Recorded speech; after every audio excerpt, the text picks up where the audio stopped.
and many people who have been doing this for a while. It kind of confirmed and solidified this idea of watch your health. Like we get trapped in this, and we love our work so much that we want to do it 24/7, but that's not good. Like that's not gonna work for you. It's not gonna pan out well. Yeah. So lifestyle wise, I think that was a big one. Sonically, I think I learned from him a lot about low end for sure, and I was always a big fan of low end. I'm a bass player originally, like we were saying. Same here, by the way. Yeah, I know. I'm seeing that your bass on the wall there behind you. Love the bass. Love low end. Right, and I think even before I started working for Bob, I've gotten compliments about my low end, which of course feel really good, right? But then when I started working for Bob, it was like, oh damn.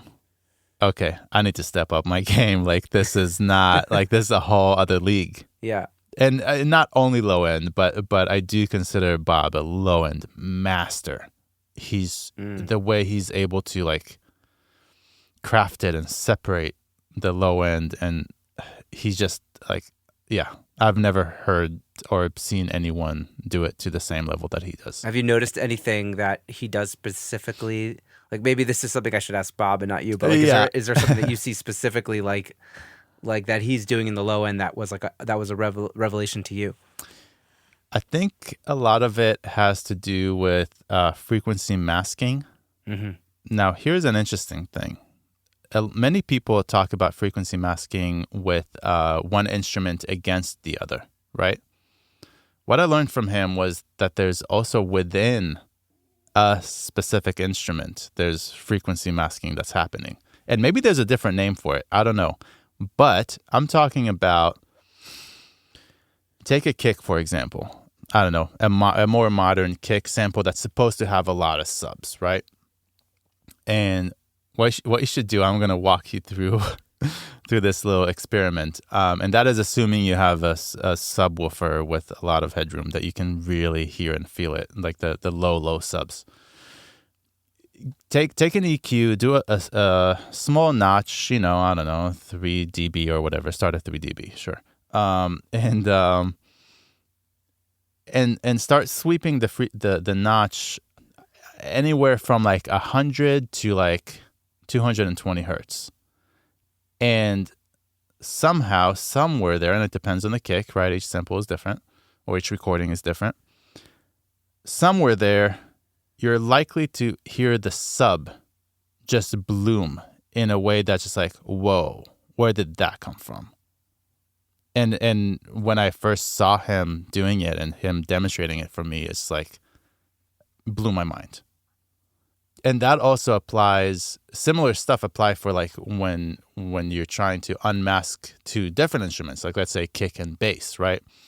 I remember it was probably a couple of months ago, not long ago, I was working on a mix, my own mix. And before sending to the client, I caught him for a minute. And I was like, hey, do you have a few minutes to listen to this? Give me some feedback. And he said, yeah, sure.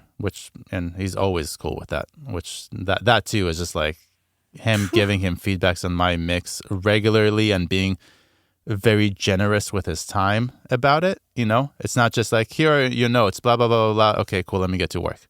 No, he would sit there and like get hands-on with my mix, and just those moments are just like probably the biggest teaching moments. But anyway, you're living Mix with the Masters right here. Exactly. Every day. It's amazing. So there was this one mix, and it was sounding pretty good, but he felt like the low end can be even a little tighter. And what he found was he pulled up the EQ on the bass, and same thing. He found, I can't remember what frequency it was, but somewhere it was the lows, but not the sub lows, right? It was probably like 170 or something like that, right? Mm-hmm. He notched that from the bass, and the kick just exploded. And it was not even subtle. It was like, holy shit, here's my kick. Wow. And I'm talking about like the subs, not even the 170 from the kick, because you would expect cut 170 from the bass, you hear more 170 from the kick. No. There's some like overtone voodoo magic that he's doing. Exactly. To bring out. That's bizarre. I know. Because I feel like everyone talks about raising things down below to kind of affect like overtones above it, right? But like, sure. I've never heard of the other way around, like affecting the higher overtones to affect the lower, the subs. And that's super interesting. I've heard it happen many, many times. It's not an illusion. It's real. So it's just like experimenting and using your ear. Yeah. With like small notches. Right. Now, when talking about the bass and those kind of subs, like I said at the beginning, like you really need to have a hell of a listening environment to really be able to tell that. And in here we have the Augsburger speakers with dual 18-inch subs, and the acoustics in this room are incredible. So it's like, shit. Yeah, you can hear that shit, and you can feel it too. You can crank the speakers and they don't break up. You know what I mean? Like you still have a lot of headroom. But yeah, that's one really big thing that I learned from him in the low end department, which is huge. I still think that like the two most difficult things in a mix are low end and vocals, right? Like, distorted guitars, whatever, push the fader up, it'll be fine. Exactly. As long as your low end and your vocals are tight. Those are the things that we keep coming back to and tweaking and making sure they're perfect. Yeah, exactly. Yeah, it's not happenstance. I'm always like, those are definitely the things that I'm always obsessing over, is getting the low end right and getting the vocal right. Yeah, those are the two most difficult things. Even the snare drum is not as important to me as those two things. Right. Like everyone talks about, oh, you have a shitty snare, like FML, you know what I mean? Like, snare drums are not that difficult or not that important even. We have another mutual friend, Nicholas Di Lorenzo. Oh yeah, Who he actually told me about you at the exact same time as DK did, by the way. Oh, nice. Yeah, we're all cool. like at a party, and they were both like, "Hey, do you know this guy?" Oh, it must have been the NAMM, around NAMM. Exactly.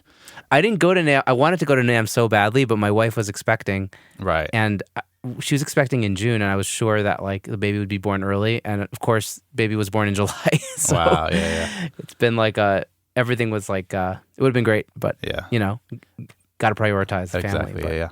But yeah, with Nicholas, I think he would disagree with you. He's a big fan of snare. Oh yeah. Of like getting the snare to really like hit and feel big, and But anyway, that's exactly the thing, right? Like how subjective it all is, and like some people love like that in a mix, and they'll find their clients accordingly, and some people love that in a mix, and they'll find their clients accordingly. And that's part of what's so beautiful about this art, right? Yeah. We all get to, and that's also one of the things that I just keep coming back to in this podcast of like, you got to do your thing, right? Like you can't, even though you're working with Bob, like you can't try to be a different version of Bob. Like you need to be the best version of Shachar. And like, we all need to like find our aesthetic that we're obsessed with. And obviously it will grow and it will evolve. But like, if you're not doubling down on what you do, then you're just trying to be somebody else, and that's not going to work for you. You need to, you're going to make your name for what your aesthetic is, and then the people that resonate with that will want to work with you. Like you said. And that right there, what you said was a pretty difficult realization for me that I had to go through, of like, even though I love Bob's mixes so much, and I get to be here watching him and like learning from him every day, I cannot try to be another version of him. And it's something that, like, for a while I kept trying, right? Because I kept learning all these new things from him, all these new tricks, and it's like, ooh, I want to try that, and I want my, vocals to sound like that, what I just heard Bob do, and I want my piano to sound like this, what I just heard Bob do. But like, then that stuff started not working in my mixes, and I was like, what am I doing wrong? And eventually I realized what I'm doing wrong is that I'm trying to be Bob. And that's just it's not going to work. And yeah, it was definitely a big realization, and kind of a difficult one to let go of that, to learn what I learned from him. But it's okay that I'm just being me, even if Yeah. sometimes that means that I play him a mix for feedback and he ends up not liking it. And that's a very difficult thing, you know? Right. Yeah. Well, you have to lean into that. You have to embrace it. Right. Yeah, exactly. That's hard. Yeah. It's a double-edged sword, right? Like Mm-hmm. you get to like learn from your hero, but also you can like be castigated. It's Yeah. like it's almost like a Jedi situation going on here.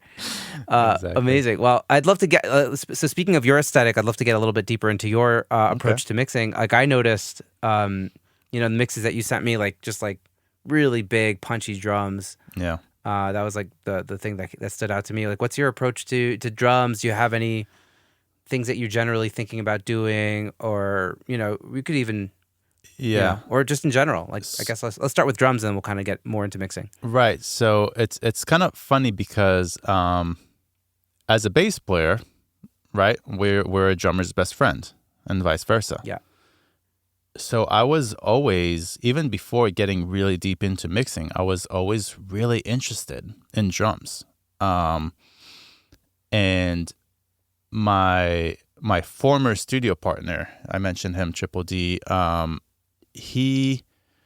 met him years before that when we played in a band together, and he's a drummer, and he was like kind of maybe my first time playing with a drummer and being like, damn, okay, all right, we're stepping up, let's go.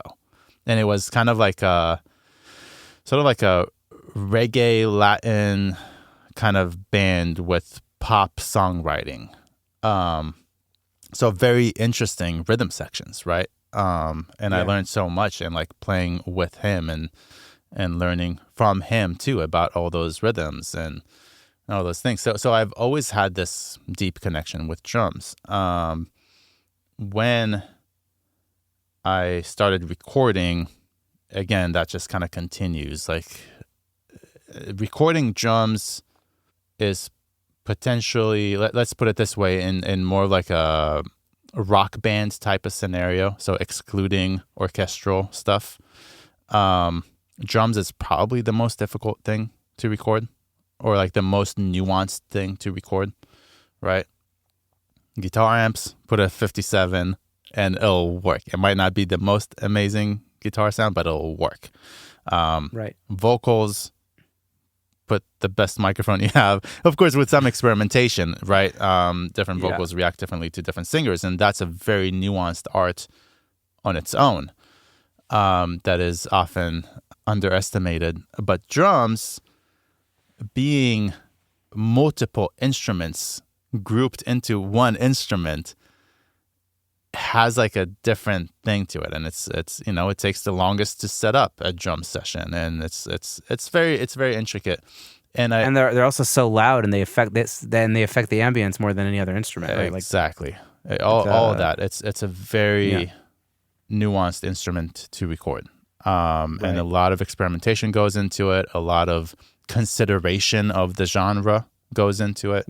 So I was always a big fan of recording drums, and my particular obsession is tom tones that I think many people overlook. And it's like, let's get the kick right, let's get the snare right, but like the toms, for me, it's like once you master recording toms, you're good.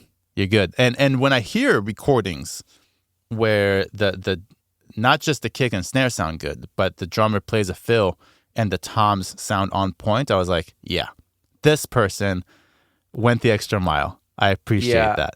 I'm feeling like guilty as charged as you're saying this. It's like, okay, the tom fill tone is like the last thing on my checklist of like getting a mix out the door. Most people. Right, yeah. So that through that, it kind of became a bit of an obsession of mine of like, let's do this. Like, let's get the best tom tone ever in every time I record. And so then, 2019, and I opened my own studio with that same friend, right? And he's a drummer. And so setting up the studio, we knew we are about to do a lot of drum recordings, whether it's for his own clients, whether it's stuff we do together. And And having access to the studio, having access to an incredible drummer,